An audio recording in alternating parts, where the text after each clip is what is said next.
Hello my dear students and friends. This is Computer Concepts AK Pandey. Welcome to my YouTube channel. Quiz time श्रृंखला की data visualisation की चौथी कड़ी में आज फिर से आप लोगों का बहुत बहुत स्वागत है। और इस कड़ी में फिर मैं उन्हीं 10 प्रश्नों के साथ आपके सामने हाजिर हूँ। बहुत ही अच्छे प्रश्न हैं डाटा विजुलाइजेशन से, बड़े ही आसान प्रश्न हैं। इसमें मैंने एक केस स्टडी का भी क्वेश्चन डाला है और असर्शन और रीजनिंग पर बेस्ड भी क्वेश्चन रखा है, जैसा कि आपके टर्मिनल 1 में आने वाला है। तो बिना किसी देरी के आइए शुरू करते हैं वीडियो और चलते हैं पहले प्रश्न की ओर। पहले प्रश्न पर जाने से पहले ये पूरा क्वेश्चन आप डिटेल में पढ़ लीजिए। केस स्टडी का क्वेश्चन जिस पर बेस्ड 5 क्वेश्चन आपसे पूछे जाएंगे और ये प्रश्न जो है आपकी स्क्रीन पर ये रहा। इस केस स्टडी से रिलेटेड क्वेश्चन 5 पूछे जाएंगे। ये क्वेश्चन बैंक में सीबीएसई ने लास्ट ईयर दिया था, शायद आप लोगों ने देखा होगा। नहीं देखा है तो आप यहाँ से देख सकते हैं। क्वेश्चन है कि mister Sharma is working in a game development industry and was comparing the given chart on the basis of rating of the various games available on the Play Store. तो ये कुछ गेम्स के नाम हैं: Subway Surfer, Temple Run, Candy Crush, Bottle Shot, runner best. इनकी ratings दी हुई है। He is trying to write a code to plot the graph. Help mister Sharma to fill in the blanks of the code and get the desired output. ये output लाने के लिए ये coding लिखी जा रही है, लेकिन इसमें कई जगह ब्लैंक दिए हुए हैं, 4 जगह। इन ब्लैंक्स को अप्रोप्रिएट करेक्ट स्टेटमेंट से फिल करना है। साथ साथ सामने स्टेटमेंट नंबर 1 में क्या भरना है, 2 में क्या भरना है, 3 में और 4 में, इस पर बेस्ड 4 क्वेश्चन दिए जा रहे हैं आपको। तो आइए हम लोग देखते हैं पहला प्रश्न क्या है। पहला प्रश्न आपके सामने ये स्क्रीन पर है। Choose the right code from the following for statement number 1। Statement number 1 के लिए क्या कोड होना चाहिए आउट ऑफ दिस? स्टेटमेंट 1 आप देख सकते हैं, इंपोर्ट लिख करके छोड़ दिया गया है। आपको पता होना चाहिए कि कौन सी लाइब्रेरी और कौन सा मॉड्यूल। बहुत ही आसान प्रश्न है इसका। तो हम लोग देखते हैं कि आप कौन सा आंसर बताते हैं इस आसान से प्रश्न का। उत्तर ये रहा आपकी स्क्रीन पर और बिल्कुल सही जवाब है matplotlib.pyplot_plt इसका आंसर होगा। matplotlib_plt नहीं होगा, pyplot_plt नहीं होगा, matplotlib.plt नहीं होगा, pyplot उल्टा लिखा हुआ है। Let us go to question number 2। इसमें दूसरे क्वेश्चन की तरफ हम लोग बढ़ते हैं। दूसरा क्वेश्चन है identify the name of the function that should be used in statement number 2 to plot the above graph. अब आपको ग्राफ आइडेंटिफाई करना पड़ेगा कि ग्राफ आपने देख ही लिया था, बार ग्राफ था। आज स्टेटमेंट नंबर 2 क्या है उस पर हम लोग चल के देख लेते हैं। स्टेटमेंट नंबर 2 है plt.plot plt.dash ब्रैकेट में गेम्स कॉमा रेटिंग। रेटिंग एक कुछ पॉइंट्स में आपकी वैल्यूज दी है, 1 2 3 4 5 डाटा सेट दिया हुआ है और यहाँ पर 5 गेम्स के नाम दिए हुए हैं, गेम्स नाम की लिस्ट में, रेटिंग नाम की लिस्ट में। तो आप यहाँ सोच सकते हैं स्टेटमेंट नंबर 2 में क्या आना चाहिए। plt.dash ब्रैकेट में games comma rating. Let us go to the question. Question ये है, तो स्टेटमेंट नंबर 2 में आप फटाफट बता दीजिए, बहुत ही आसान ये भी है। कौन सा ग्राफ है? Yes, it is bar graph. तो बार ग्राफ के लिए हम बार फंक्शन का यूज करते हैं, ना कि लाइन, हिस्ट और बार एच। बार एच आप जानते होंगे, हॉरिजॉन्टल बार चार्ट के लिए यूज किया जाता है। आइए इसके तीसरे प्रश्न पर जाते हैं। इस केस स्टडी का तीसरा प्रश्न, on the same question choose the correct option for the statement number 3। Statement number 3 में क्या दिया गया था? वाई एक्सिस पर रेटिंग नाम की हेडिंग वो लगा रहा है, तो यहाँ पर answer title, plt.title rating, plt.y title rating, plt.y label rating, plt.y axis rating क्या होना चाहिए आपके हिसाब से? सही आंसर दीजिए। y एक्सिस पर हेडिंग आनी चाहिए rating. Yes correct you are, it is why level, PLT dot Y level. X axis पर हेडिंग देनी होती है तो PLT dot x level function लगाते हैं। आइए चलते हैं अगले क्वेश्चन पर। चौथा क्वेश्चन इसी में से है। चूज द राइट फंक्शन और method from the following for statement number 4। आखिरी स्टेटमेंट है, सारी प्लॉटिंग हो चुकी है। सारी प्लॉटिंग होने के बाद प्लॉट जो आपका है वो कैसे डिस्प्ले होगा, ग्राफ कैसे डिस्प्ले होगा, उसके लिए कोड पीएलटी डॉट लिख करके छोड़ दिया गया है। तो आप देखें इसमें से कौन सा फंक्शन है। बहुत ही आसान फंक्शन है, डिस्प्ले, प्रिंट, बार या शो। किसकी वजह से आपका ग्राफ स्क्रीन पर डिस्प्ले हो जाता है। अगर वो फंक्शन आप ना लिखें, कॉल करें, तो आपका ग्राफ बन जाएगा लेकिन डिस्प्ले नहीं होगा। Yes, what is the right answer? Yes, you are absolutely right, it is show function. Fine. बहुत ही आसान प्रश्न था ये, और congratulation to all of you. आइए हम लोग चलते हैं पांचवें प्रश्न की तरफ। In case mister Sharma wants to change the above plot to any other sheet. अभी आप जो है बार चार्ट बना रहे थे, लाइन चार्ट बनाना है या हिस्टोग्राम बनाना है, तो उनको which statement should he change, कौन से स्टेटमेंट में उनको तब्दीली करनी पड़ेगी, कुछ चेंज करना पड़ेगा। आइए हम लोग एक बार फिर से देख लेते हैं, पीछे चलते हैं।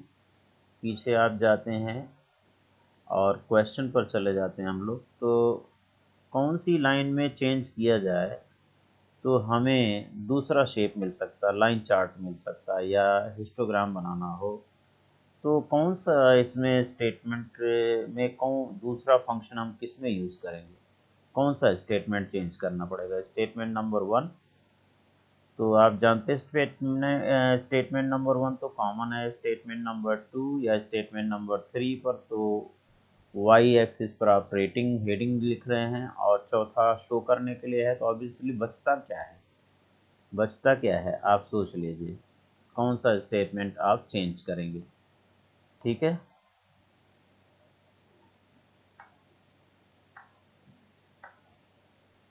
पांचवा, इसमें कौन सा स्टेटमेंट बदलेंगे, करेक्ट आंसर दीजिए। Yes, you are absolutely right. यहाँ पर पीएलटी डॉट, जहाँ पर बार यूज़ किया जा रहा था वहाँ पीएलटी डॉट प्लॉट यूज़ कर लेंगे, पीएलटी डॉट हिस्ट यूज़ कर लेंगे, पीएलटी डॉट पाई यूज़ कर लेंगे, पीएलटी डॉट स्कैटर यूज़ कर लेंगे। तो तरह तरह के चार्ट्स बनाए जा सकते हैं। पैरामीटर्स हमें ब्रैकेट में चेंज करने पड़ेंगे according to the chart specification. तो ये आपका एक केस स्टडी का क्वेश्चन था। ऐसा टर्मिनल 1 में केस स्टडी बना करके आपको दिया जा सकता है। ठीक है, आइए हम छठे प्रश्न पर चलते हैं, जो कि असर्शन और रीजनिंग का है। असर्शन में आप देखेंगे ये पहला स्टेटमेंट जो है वो एक असर्शन रिप्रेजेंट करता है, और ये रीजनिंग में ये दो स्टेटमेंट दिए हुए हैं, एक असर्शन का और एक रीजनिंग का। इसमें आपको ट्रू फॉल्स ढूंढना है। Matplotlib is a graph plotting library. Reasoning में दिया है it can't plot 3D charts. ये दो बार हो गया है चार्ट्स। अभी मैं इसको बाद में चेंज करूंगा, नहीं आपको आंसर पता चल जाएगा। तो यहाँ पर एक ही बार चार्ट्स होना चाहिए। It can't plot 3D chart. ठीक है, ए असर्शन है और आर रीजनिंग है। तो यहाँ पर दिया जा रहा है A is true, R is false. A is false, R is true. Both A and R true, both are false. तो आप लोग जल्दी से देखें कौन सा ट्रू है कौन सा फॉल्स है, या दोनों ही ट्रू हैं दोनों ही फॉल्स हैं। You can find out. Yes, बिल्कुल आप आंसर दीजिए, करेक्ट आंसर बताइए। Correct, you are right, both A and R true. भाई ये ग्राफ प्लॉट करने के लिए होता है, आप जानते हैं matplotlib 2D graph plotting library है, तो इससे हम लोग 3D चार्ट नहीं बना सकते हैं। असर्शन भी सही है और रीजनिंग भी सही है, क्योंकि हम लोग रीजनिंग का मतलब क्योंकि हम लोग 3D चार्ट इससे नहीं बना सकते। और ये ट्रू दिया गया है, ट्रू स्टेटमेंट है, राइट। आइए हम लोग चलते हैं प्रश्न संख्या 7 की तरफ। सातवां प्रश्न आपके सामने ये रहा स्क्रीन पर। असर्शन में दिया गया है कि in pyplot module matplotlib library, pyplot module matplotlib library के पाई प्लॉट मॉड्यूल में plot function is use to draw line chart. बिल्कुल सही बात है, असर्शन है, सही है कि गलत है ये आपको सोचना है। रीजनिंग में दिया है कि पीएलटी डॉट प्लॉट, एक लिस्ट 1 2 3 दी गई है, दूसरी लिस्ट 10 20 दी गई है। Will definitely plot a line chart. अब आपको सोचना है इसके बारे में कौन सा सही है कौन सा गलत है। Statement A is false but R is true. इसको आप फटाफट देख लीजिए। Both are true, A true, R false, both are false, which is the right answer. और आपको रीज़न भी बताना पड़ेगा, मैं आपसे रीज़न भी पूछूंगा कि क्यों आप इसको ट्रू कर रहे हैं या क्यों फॉल्स कर रहे हैं। Yes, please give the correct answer. Let us find out. Correct answer is A is true but R is false. ये बिल्कुल सही है कि पाई प्लॉट मॉड्यूल जो है उसमें प्लॉट फंक्शन से हम लोग लाइन चार्ट ड्रॉ करते हैं, बिल्कुल सही बात है। और ये फॉल्स क्यों हो गया? यस, बिल्कुल सही। यहाँ पर 3 वैल्यूज़ हैं, एक 1,2,3 एक्स एक्सिस पर रिप्रेजेंट करने के लिए, वाई एक्सिस पर 10,20, 30 या कोई और वैल्यू दी गई होती तभी 3 पॉइंट बनेंगे लाइन चार्ट के लिए। 1 10, 2 20, 3 के लिए 30 या कोई और पॉइंट नहीं मिल रहा है, इसलिए ये लाइन चार्ट ड्रॉ नहीं हो पाएगा। Otherwise PLT dot plot prove हो जाता कि इससे लाइन चार्ट ही बनता है, कॉमा अगर 30 लिख दिया जाता तो। इसलिए आर जो है ये फॉल्स हो गया बेटा। ठीक है, आइए हम लोग चलते हैं प्रश्न संख्या 8वीं की तरफ। 8वां प्रश्न ये रहा आपके स्क्रीन पर। यहाँ पर भी असर्शन और रीजनिंग से ही बेस्ड ये एमसीक्यू दिया गया है, क्वेश्चन दिया गया है। लेजेंड आपने सुना होगा, लेजेंड फंक्शन हम लोग यूज करते हैं अपने ग्राफ प्लॉटिंग करते समय। ठीक है, this function is use to display the legend box in the graph. Reasoning में क्या दे रहा है? It represents the multiple data sets of Y axis in different colour and always on the same position. तो आप देखते होंगे आपका जो ये है प्लॉट है उसमें लेजेंड शो होता है। लेजेंड बॉक्स ये बताता है कि वाई एक्सिस पर जो आपका डाटा सेट है, एक डाटा सेट है या 2 डाटा सेट है या 3 डाटा सेट है, तो उनको मल्टीपल डेटा सेट होते हैं तो डिफरेंट डिफरेंट कलर्स में लेजेंड बनते हैं। ग्राफ की प्लॉटिंग एरिया में कहीं डिस्प्ले होता है, वो मैं नहीं बताऊंगा। ये दोनों स्टेटमेंट पढ़ लीजिए और इसके बेसिस पर देखिए कि ए ट्रू आर फॉल्स या ए फॉल्स आर ट्रू या both are true and both are false. Please find out the correct answer. Yes, correct, A is true but R is false. ये तो बिल्कुल सही है कि लेजेंड बॉक्स शो करता है ग्राफ के ऊपर, ग्राफ की प्लॉटिंग एरिया में। रीजनिंग में it represents the multiple data set of Y axis in different colour, ये भी सही है यहाँ तक, but always on same position. लेकिन आपका जो लेजेंड बॉक्स है हमेशा सेम पोजीशन पर डिस्प्ले नहीं हो सकता है, आप उसको शिफ्ट भी कर सकते हैं, दूसरी जगह भी डिस्प्ले करा सकते हैं। ज़्यादातर टॉप लेफ्ट कॉर्नर में या टॉप राइट कॉर्नर में या सेंटर में, इस तरह से आप उसको डिस्प्ले कर सकते हैं। यहाँ से मैं आपको एक प्रोग्राम दिखा देता हूँ। इसमें देखें यहाँ पर legend location equal to best लिखा हुआ है। तो लोकेशन बेस्ट वो बाय डिफ़ॉल्ट होता है, अपने आप लोकेशन ढूंढ लेता है। देखिए यहाँ पर ये आपका लेजेंड बॉक्स आ रहा है जिसकी लोकेशन क्या है? अपर लेफ्ट है। अपर राइट भी हो सकता है, सेंटर भी हो सकता है, लोअर लेफ्ट लोअर राइट भी हो सकता है, लेकिन यहाँ ग्राफ के ऊपर आ जाएगा, इसलिए ज़्यादातर जो खाली जगह रहती है वहाँ पर हम इसे शो कर सकते हैं। बाय डिफ़ॉल्ट वो बेस्ट लोकेशन अपने आप चूज़ करता है। ठीक है, 1 मिनट के लिए अगर मैं इसमें बेस्ट की बजाय कर देता हूँ अपर राइट, यहाँ पर एलओसी पैरामीटर यूज़ करके अपर राइट इसके अंदर मैं लिखता हूँ। हालांकि ये बोर्ड एग्ज़ाम में नहीं पूछा जाना चाहिए एलओसी के बारे में, सिंपली पीएलटी डॉट लेजेंड लिखना चाहिए। पीएलटी डॉट लेजेंड के बारे में ही मुझे लगता है सफिशिएंट क्वेश्चन पूछा जाएगा। इसके एलओसी पैरामीटर के बारे में हो सकता है ना पूछा जाए, क्योंकि ये स्पेसिफाई नहीं किया गया है बुक्स वगैरह में। तो फिर भी आपको एडिशनल नॉलेज के लिए मैंने ये प्रश्न इसमें दे दिया है। आइए इसको रन कराते हैं। अब देखिए आपका लेजेंड बॉक्स यहाँ शिफ्ट हो गया अपर राइट में। इस तरह से एलओसी में कई पैरामीटर्स होते हैं, अपर लेफ्ट अपर राइट, और तमाम तरह के पैरामीटर्स होते हैं। अगर इन पैरामीटर को आप देखना चाहते हो तो यहाँ मैं टॉप लिख देता हूँ, गलत हो जाएगा और हो सकता है कि एरर में दे दें आपको। ये टॉप, अब देखिए ये हैं इसकी values, best, upper right, upper left, lower right, right, centre left, centre right, lower centre, upper centre, centre, ये इतनी वैल्यूज़ आप दे सकते हैं इस केस में, है ना। बेस्ट में वो अपने आप ढूंढता है, which is by default. Okay, तो ये आपने ये नई चीज़ सीखी होगी, इसको आप कर सकते हैं यूज़। यहाँ मान लीजिए थ्योरी में नहीं तो आप अपने प्रोजेक्ट में इसका इस्तेमाल कर सकते हैं while plotting the charts. In that way same position जो लिखा है इसकी वजह से आपका रीजनिंग आर जो है ये फॉल्स हो जाता है। आइए हम लोग चलते हैं 9वें प्रश्न पर। 9वां प्रश्न ये रहा आपकी स्क्रीन पर, find out the correct statement from the following. ये 4 स्टेटमेंट दिए गए हैं, इसमें से कोई एक स्टेटमेंट करेक्ट है, उसे हमें पता करना है।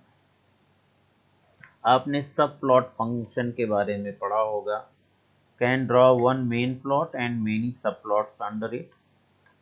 PLT dot subplot can draw many charts in one figure. PLT dot subplot can plot many chart in separate figure, अलग अलग फिगर में। PLT dot subplot cannot set vertical and horizontal spacing in two charts।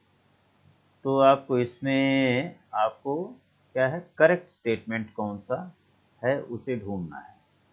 तो आइए जानते हैं correct statement कौन सा है। Correct answer is part B. ये बहुत सारे चार्ट ग्रिड के फॉर्म में, मैट्रिक्स के फॉर्म में एक ही फिगर में ड्रॉ कर सकता है सब प्लॉट फंक्शन। ओके, मतलब अगर आप चाहते हैं 3x3 की मैट्रिक्स तो एक पिक्चर यहाँ, एक यहाँ, एक यहाँ, 1 2 3 4 5 6 7 8 9, एक ही चार्ट एरिया में 9 फिगर ड्रॉ कर सकते हैं। एक ही चार्ट एरिया में 4, एक यहाँ, एक यहाँ, एक यहाँ, एक यहाँ, ठीक है, like that you can draw. So this is the only statement which is true. ये भी गलत है, और it can not plot many chart in separate figure. एक ही फिगर में कई चार्ट बनाने के लिए सब प्लॉट होता है। सब प्लॉट में आप दो फिगर के बीच में वर्टिकल और हॉरिजॉन्टल स्पेसिंग भी सेट कर सकते हैं। एच स्पेस और वी स्पेस पैरामीटर होते हैं इसमें, आप पढ़ सकते हैं जाकर के, हमारे वीडियोस में ये एक्सप्लेन किया गया है। आइए इस क्विज का आखिरी प्रश्न करते हैं, प्रश्न संख्या 10। Find out incorrect statement from the following. इसमें से इनकरेक्ट स्टेटमेंट आपको ढूंढना है। यहाँ पर फिर से मैंने ग्रिड फंक्शन में कुछ एक्स्ट्रा एक पैरामीटर आपको यूज करके दिखाया है, और ये आप इसे एक्स्ट्रा में ही रखें फिलहाल। पूछा जाएगा तो ठीक है, नहीं तो इसे एक्स्ट्रा में रखें, क्योंकि ये पैरामीटर कहीं मैंने बुक में इस्तेमाल हुआ मैंने नहीं देखा है, फिर भी मैंने बताने की आपको कोशिश की है इस प्रश्न के माध्यम से। PLT dot grid can display both grid lines in the background of the graph plotting area। Graph की प्लॉटिंग एरिया में बैकग्राउंड में आप ग्रिड लाइंस ड्रॉ करते हैं, आपने देखा होगा हॉरिजॉन्टल और वर्टिकल ग्रिड लाइन ड्रॉ किया जा सकता है। अगला है कि PLT dot grid axis equal to X plots vertical, only vertical grid lines. ऐसे वर्टिकल ग्रिड लाइन ही आप ड्रॉ कर सकते हैं। PLT dot grid axis equal to Y plots only horizontal grid line. तो ये horizontal grid line Y axis के लिए ड्रॉ कर सकते हैं। PLT dot grid axis equal to X Y plots only both grid lines. Both grid lines को plot करने के लिए PLT dot grid axis equal to inverted commas में एक्स वाई लिखा हुआ है। अब इसका करेक्ट आंसर बताना है, कौन सा स्टेटमेंट ऐसा है जो इनकरेक्ट है। एक स्टेटमेंट आपका इसमें ऐसा है जो इनकरेक्ट है। Yes, it is very easy and very simple.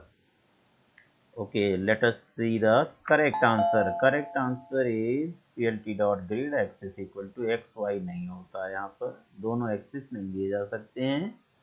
इसके लिए सिंपल आप ग्रिड लिख के एम्प्टी ब्रैकेट लगा दो, दोनों लाइनें आएंगी, वर्टिकल और हॉरिजॉन्टल दोनों आएंगी। एक्सिस इक्वल टू एक्स लिखेंगे तो ऐसे वर्टिकल आएंगी, एक्स एक्सिस को ट्रेस करने के लिए। एक्सिस इक्वल टू वाई लिखेंगे तो आपकी हॉरिजॉन्टल आएंगी, वाई एक्सिस को ट्रेस करने के लिए।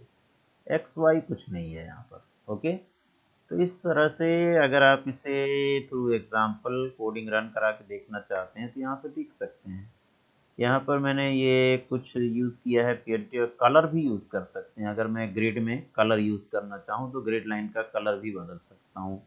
लाइन स्टाइल जो आप प्लॉट में यूज़ करते थे वो भी यूज़ कर सकते हो। लाइन विड्थ भी यूज़ कर सकते हो। ये ग्रिड लाइन का स्पेसिफिकेशन चेंज किया जा सकता है इसके थ्रू।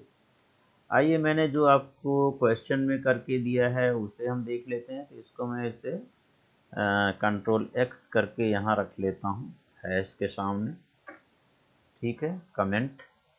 और यहाँ मैं लिखता हूँ एक्स। अच्छा, पहले इसका यूज़ कर लेते हैं without anything, without any parameter. तो देखिए ज़रा क्या आता है। आपकी ग्रिड लाइन पीछे ग्रे कलर में डिस्प्ले हो रही, हॉरिजॉन्टल और वर्टिकल दोनों आपको दिख रही होंगी।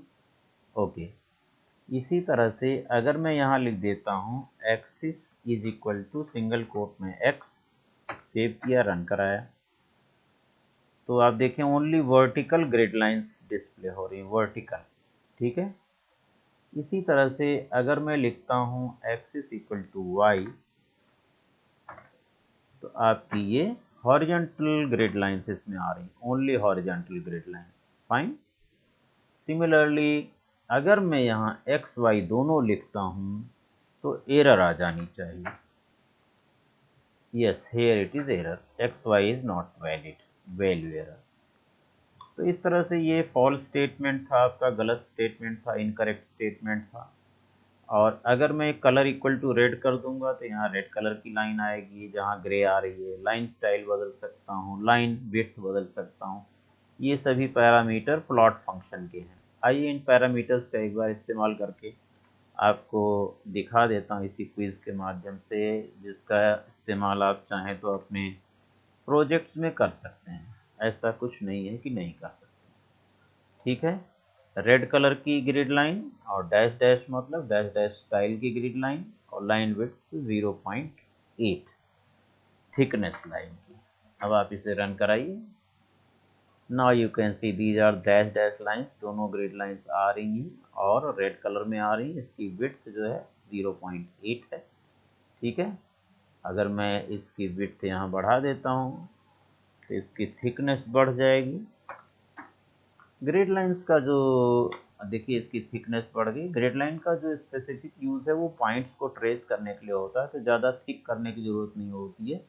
इसे बैकग्राउंड में थिन ही रहने दें तो दैट इज़ बेटर, ओके। तो इट डिपेंड्स अपॉन यू कि आप इसकी विड्थ क्या रखना चाहते हैं। सो आई एम कीपिंग 0.8 यानी 80% ऑफ 1। तो इस तरह से आपने ये पैरामीटर का भी इस्तेमाल करके देख लिया, साथ साथ इस प्रश्न के माध्यम से, इस क्विज़ के माध्यम से। मुझे लगता है कि आपको अच्छा लगा होगा। और इस तरह से इस कुछ टाइम श्रृंखला की डाटा विजुलाइजेशन की ये चौथी कड़ी समाप्त होती है। और शायद आपको इंटरेस्ट आया होगा और मज़ा आया होगा ये क्विज़ खेलने में। और अगर आप चैनल पर नए हैं तो चैनल सब्सक्राइब कर लें, जिससे आने वाली नोटिफिकेशंस आपको डायरेक्ट मिल सके। और वीडियो को लाइक और शेयर करना ना भूलें अपने दोस्तों के साथ, जिससे उनका भी कुछ भला हो, उन्हें भी अच्छा स्कोर मिल सके। इसी के माध्यम से उनके भी कुछ प्रश्नोत्तरी तैयार हो सके, जिससे वो टर्म 1 में यूटिलाइज कर सकें। वीडियो पर समय देने के लिए बहुत बहुत धन्यवाद। Thank you very much for watching.